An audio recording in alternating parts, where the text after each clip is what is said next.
দর্শক দেখুন, জঙ্গি সম্পৃক্ততার অভিযোগে মালয়েশিয়ায় ৩৬ বাংলাদেশি গ্রেপ্তার।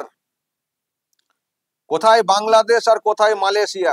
দেখুন দর্শক, সেই মালয়েশিয়াতে গিয়েও বাংলাদেশিরা জঙ্গি ক্রিয়াকলাপ করছিল, সেই খবর ওখানকার সরকার পায় আর তারপরেই অভিযান চালায়।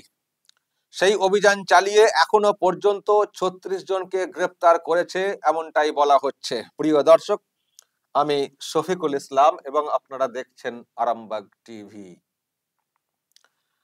এই ৩৬ জনের মধ্যে ইতিমধ্যেই ৫ জনের বিরুদ্ধে ওখানকার আইন মোতাবেক ব্যবস্থা নেওয়া হয়েছে। ১৫ জনকে দেশে ফেরত পাঠানোর সিদ্ধান্ত হয়েছে এবং বাকি ১৬ জনের বিরুদ্ধে এখনো তদন্ত চলছে, এমনটাই বলা হচ্ছে। যেটা বলা হচ্ছে সেটা হচ্ছে যে জঙ্গি সংগঠন আইএস, এই সংগঠনকে ওই দেশ জুড়ে চাঙ্গা করার চেষ্টা হচ্ছিল।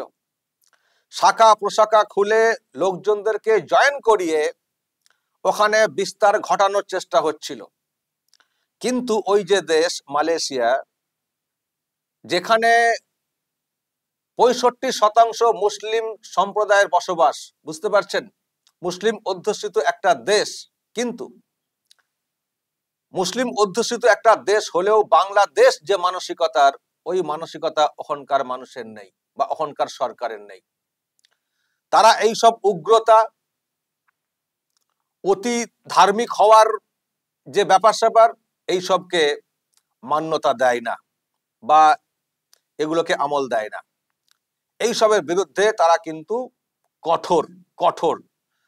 ফলে যেই তারা জানতে পেরেছে যে বাংলাদেশিদের একটা অংশ এখানে এসে এই উগ্রতা, বিচ্ছিন্নতাবাদ এই সব করার চেষ্টা করছে, জানতে পেরেই একেবারে তড়িঘড়ি অভিযান চালিয়ে ধরা শুরু করে দিয়েছে।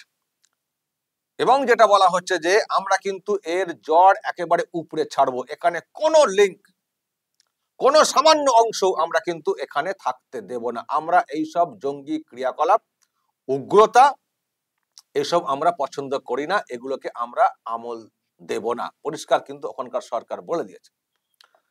তো যেমন তারা গ্রেফতার করেছে, সেই সঙ্গে বার্তা পরিষ্কার করে দেওয়া হয়েছে যে এখানে কিন্তু এইসব চলবে না বাবু, এখানে এইসব হলে খপাখপ ধরবো, জেলে পুরবো, সুতরাং সাবধান। আর যে যেখানে আছো এখনো কেটে পড়ো, না হলে শুধরে যাও, আমরা কিন্তু নজর রাখছি, এই বার্তা পরিষ্কার করে দেওয়া হয়েছে। তো দর্শক, মালয়েশিয়ার এই যে সিদ্ধান্ত, খুব ভালো একটা সিদ্ধান্ত। এই ধরনের পদক্ষেপ আমরা অন্যান্য দেশ যেগুলো মুসলিম অধ্যুষিত সেগুলোকে সেই অর্থে দেখি না। পাশের দেশ পাকিস্তান, যেখানে জঙ্গিপানা, জঙ্গিবাদ কতটা সক্রিয় সে তো দর্শক আমরা জানি পরিষ্কার। সেটা নিয়ে ভারত সরকার কতবার বলেছে, কতবার চোখে আঙুল দিয়ে দেখিয়ে দিয়েছে, তা সত্ত্বেও ওখানকার সরকার কোনো ব্যবস্থা নেয়নি, বরং মদদ দিয়েছে এবং ভারতের বিরুদ্ধে এইসব সংগঠনকে কাজে লাগানোর চেষ্টা চালিয়ে গেছে, চেষ্টা চালিয়ে যাচ্ছে। তো তারই মধ্যে মালয়েশিয়া সরকারের এই যে পদক্ষেপ, এটা অবশ্যই কুর্নিশ জানানোর মতো যে সত্যিই তারা এইরকম একটা মত তারা ভেবে চলে বা এইরকম একটা সিদ্ধান্ত নিয়ে চলে যে এই সব সংগঠন, এই সব যে ক্রিয়াকলাপ, এগুলোকে আমল দেওয়া যাবে না, কোনো জায়গা দেওয়া যাবে না। তো দর্শক, এই হচ্ছে ব্যাপার। তার মানে বুঝতে পারছেন বাংলাদেশিরা কোথায় কোথায় গিয়ে এই সব জঙ্গিপনা, জঙ্গি ক্রিয়াকলাপকে সক্রিয় করার চেষ্টা করছে বা এই সব কাজের সঙ্গে যুক্ত থাকার চেষ্টা করছে বা অন্যদেরকে যুক্ত করার চেষ্টা করছে। ভারতের মধ্যে তো তারা এইসব তো করছেই, সেটা নিয়ে ভারত সরকারও অনেক সজাগ রয়েছে, ধরপাকড়ও করছে।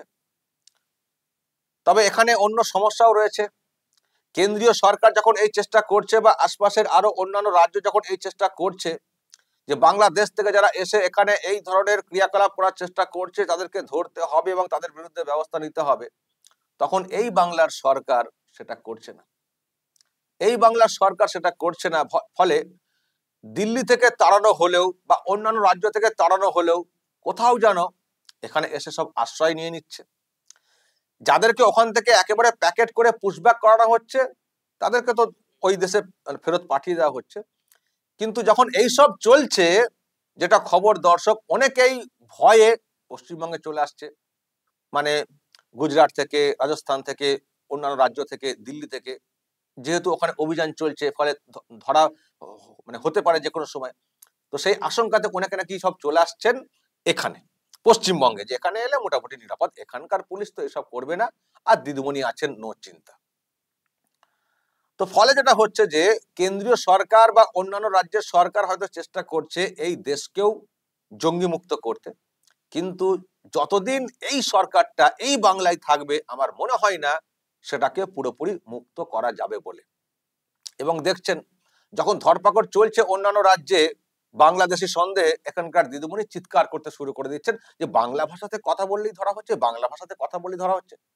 আরে বাংলা ভাষাতে কথা বললে কেন ধরা হচ্ছে সেটা তো বুঝতে হবে, যে বাংলা ভাষাতে কথা বললে কেন ধরা হচ্ছে সেটা তো বুঝতে হবে আগে। কারণ সন্দেহ হচ্ছে যে বাংলাদেশিরা এখানে ঢুকে পড়ছে, ঢুকে এখানে জঙ্গি ক্রিয়াকলাপ এইসব করার চেষ্টা করছে, সেই জন্যই তো যারা বাংলা ভাষাতে কথা বলছেন তাদেরকে সন্দেহ করা হচ্ছে এবং ধরপাকড় করা হচ্ছে। কিন্তু ধরপাকড় করা মানে কি তাকে একেবারে সবাইকে ওই পুশব্যাক করে দেওয়া হচ্ছে, সবাইকে বাংলাদেশে পাঠিয়ে দেওয়া হচ্ছে? হয়তো একটা দুটো কিছু ঘটনা ঘটেছে, কিন্তু তারা আবার যখন ডকুমেন্ট দেখাতে পেরেছেন, তার পরিবার যখন দেখাতে পেরেছে, আবার ফেরত নিয়ে নেওয়া হয়েছে। তো এত লোকজন ঢুকে পড়েছে ওখান থেকে, তাদেরকে আলাদা করাটা তো খুব টাফ। তো সেটা করতে গিয়ে অনেকের মধ্যে হয়তো একটা দুটো হয়তো সত্যি এরকম হয়ে যাচ্ছে যে তারা হয়তো এই দেশীয়, কিন্তু তাদেরকে বাংলাদেশি বলে চিহ্নিত করে হয়তো কখনো কখনো, সেটা কত, সংখ্যাটা কত, একটা দুটো খুব জোর, ওই দেশে পাঠিয়ে দেওয়াটা।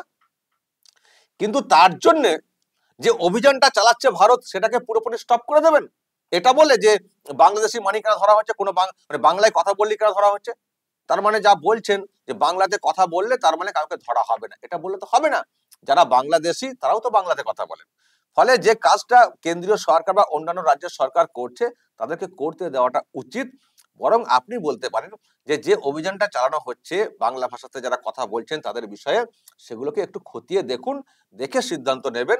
আমাদের বাংলার যারা ছেলে মেয়ে আছেন তারা যাতে সমস্যায় না পড়েন, তাদেরকে না ওই দেশে পাঠানো হয়, এটা একটু করুন, এটা বলতে পারতেন। এটা বললে তার একটা আলাদা অর্থ হতো, যে তার মানে আপনিও চান বাংলাদেশিরা এখানে না ঢুকে পড়ুন বা এখানে না থাকুন, কিন্তু এই বাংলার ছেলে মেয়েদের যাতে কোনো সমস্যা না হয় সেই জন্য আপনার উদ্বেগ, তার একটা অর্থ দাঁড়াতো। কিন্তু আপনি কি বললেন, মানে মুখ্যমন্ত্রী কি বলেছেন, বাংলা ভাষাতে কথা বললেই কেন ধরা হচ্ছে, এইসব আমরা মানবো না, এর বিরুদ্ধে আমরা রাস্তাতে নামবো। তার মানে কাউকেই ধরা চলবে না, বাংলা ভাষাতে মানে যিনি কথা বলবেন কারোর বিরুদ্ধে কোনো অ্যাকশন নেওয়া চলবে না, এটা কার্যত বোঝানোর চেষ্টা হচ্ছে। তো খুবই বাজে ব্যাপার দর্শক। তো সেই জন্যই বলছি যতদিন এই সরকারটা থাকবে এই বাংলাতে, এই দেশকে পুরোপুরি এইরকম জঙ্গি মুক্ত করা সম্ভব না, বা বাংলাদেশি অবৈধ বাংলাদেশি মুক্ত করা সম্ভব না। তো সেটা তো হচ্ছে, এই সমস্যা বুঝতে পারছি, কিন্তু মালয়েশিয়া মুসলিম অধ্যুষিত দেশ, তারাও কিন্তু বিষয়টাকে মান্যতা দিচ্ছে না, তারাও কিন্তু বিষয়টাকে সহ্য করছে না, তারা ধরপাকড় করছে, প্যাকেট করছে, বা ওখানকার আইন মোতাবেক ব্যবস্থা নিচ্ছে।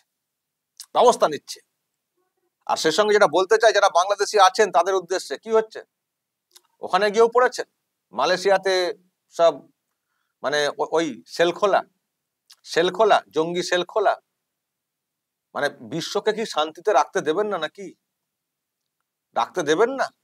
এটা কি হলো? খুব ভালো লাগছে এইসব যে খবর সামনে আসছে, বাংলাদেশি মালয়েশিয়াতে গিয়ে জঙ্গি ক্রিয়াকলাপ সব করছিল, শুনতে ভালো লাগছে, তো শুনতে ভালো লাগছে। দর্শক বলবেন যদি আপনাদের এই নিয়ে কিছু বলার থাকে, অবশ্যই বলবেন কমেন্ট বক্সে, নজর রাখবেন আরামবাগ টিভিতে।